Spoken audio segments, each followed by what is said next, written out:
What's up folks, how's it going? This is Waj. Hope you guys are all doing well, and in this video we're going to be talking about the Mavic Air from DJI. Now essentially what the Air is a combination between the very popular Mavic Pro and the more compact Spark drone. So it has a lot of crossover features. Certainly the size is very appealing and has that foldable design and a camera quality and feature set that rivals what the Mavic Pro has to offer. So if you guys are interested on my take on the Mavic Air, I've been actually using it for a couple of months now, and here I'm reporting back to you. So let's get right into it. Now, firstly, I have to say that the biggest highlight of the Mavic Air has to be the foldable design. In its folded position, it only measures about 168 millimeters by 184 millimeters in terms of overall footprint. That's about the size of your average larger 6 to 5.5 inch smartphone, and it only is about 64 millimeters in terms of height. And with the included small carrying case, you can pretty much throw this drone with you anywhere you go, whether that's in a backpack or even fit it in a large cargo pant if you have big enough pants to do so. Now, DJI's obsession with portability doesn't just stop at the drone itself. As you can see, the controller has been kind of redesigned. It looks very similar to the standard Mavic Pro controller and a little bit like the Spark controller, but the thumbsticks themselves are actually detachable. They live just underneath the smartphone mount and you can screw them on into place. Just be a little careful when you are doing so because they are pretty easy to lose. I've actually lost them in the field previously before, and it took me an hour to find them again. But with these detachable thumbsticks, the overall profile of the controller definitely goes a little bit down, and it makes it a little bit more portable with the drone itself. Now, interestingly, the Air, even though super compact, pretty much shares a lot of the features with the Mavic Pro. Both have 4K video cameras that can record up to 100 megabits per second,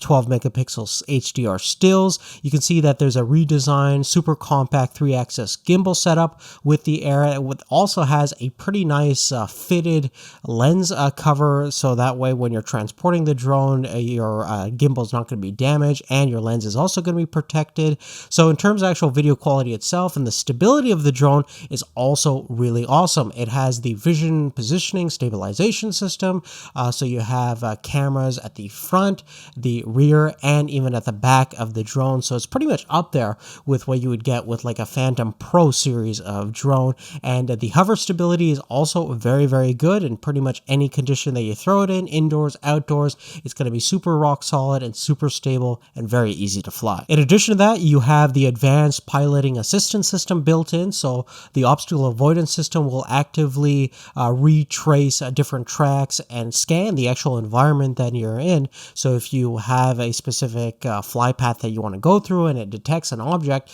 it won't just stop right there in its path. It'll actually go around that object, find alternative, more safer routes, so that way it doesn't crash. And again, since you have cameras both at the front, back, and bottom of the drone, you have pretty much all access covered except for the top, of course.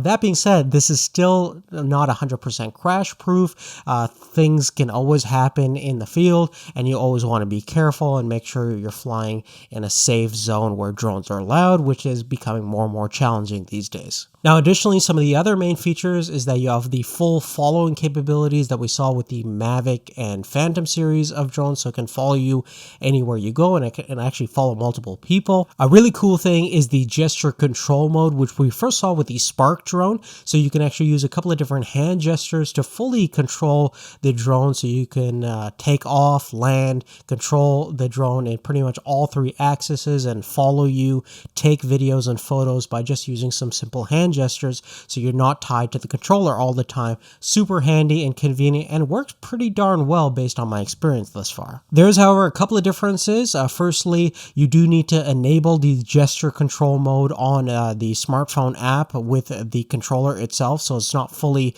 dependent on the drone to be set up that way, and you can't land or take off on your hand because it's a larger drone, unlike the Spark, which is a little bit easier to handle, which is understandable. But the Spark also recognizes your face without the aid of a separate controller, so it's certainly a little bit easier to use the gesture mode on the Spark, but these are updates that could be made later down the road on the Air. Now, in terms of the maximum communication distance between the controller and the drone itself, you can control the drone for up to 4 kilometers, and you do get a 720p HD feed, which is nice. Now, based on my testing, I did do a max run test, and I started to lose the signal after about 1.5 kilometers to the 2 kilometer mark. So definitely be careful. You always want to make sure you have good line of sight, but I wouldn't do a very long distance runs between the controller and the unit itself. So be careful of that. Now, in terms of the camera quality itself, as you can see, the footage looks pretty darn good. The quality, I would say, is very similar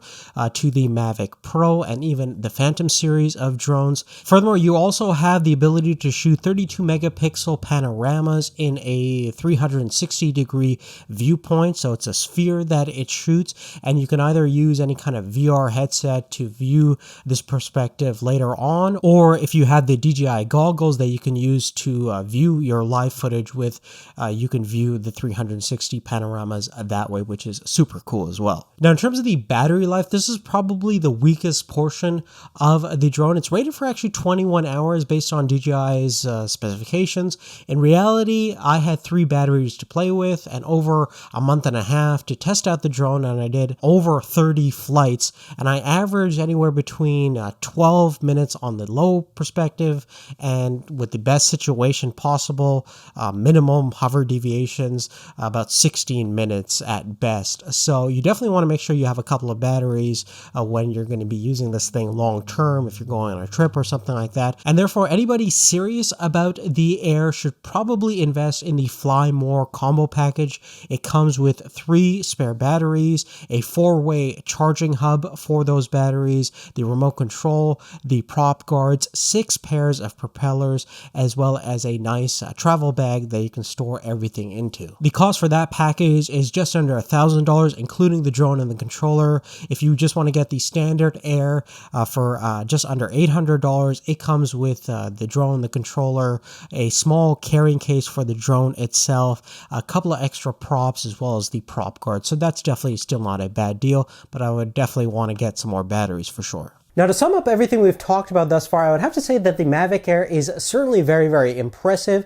It's very close to perfection, if that is even achievable. It kind of takes everything we love about the Mavic Pro and puts it into a more compact size. Now, there are some gripes that I have with it, fairly minor. Firstly, it's fairly loud.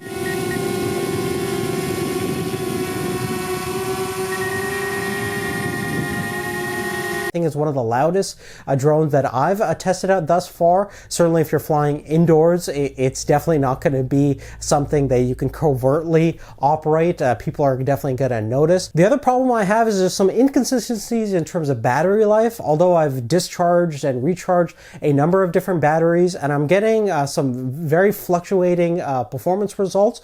It's rated for 21 hours, as we mentioned before, but I typically can sometimes get under 10 minutes, believe it or not, and I'm really not flying it that aggressively. Luckily, I did get the combination pack, so I have 3 batteries, so that's definitely not a problem. And with the battery charging hub, charging is really simple and straightforward. So I would definitely recommend, if you guys are interested in checking out the combo package rather than just being stuck to one battery, you definitely want to have multiple batteries because you're going to be flying this thing a lot more, getting a lot more use out of it. But really, besides that, guys, I would definitely say that the Mavic Air could definitely even replace a Mavic Pro if you want something a little bit more portable. I think the video quality is pretty much very, very similar. I think the Platinum definitely has some nice features in terms of being a little bit more quiet, a little bit easier to fly, and a little bit more stable, but you're going to get some outstanding looking footage from the Air as well. But definitely love to hear your thoughts. Additionally, there's also some sales going on DJI's website, so we have some links down below. So if you guys are interested in perhaps getting a Mavic Air or something on their site, there's actually a big Easter sale going on right now, so definitely check that out. But other than that, thanks again for watching, thanks for your support, and we'll see you in the next one. Take care.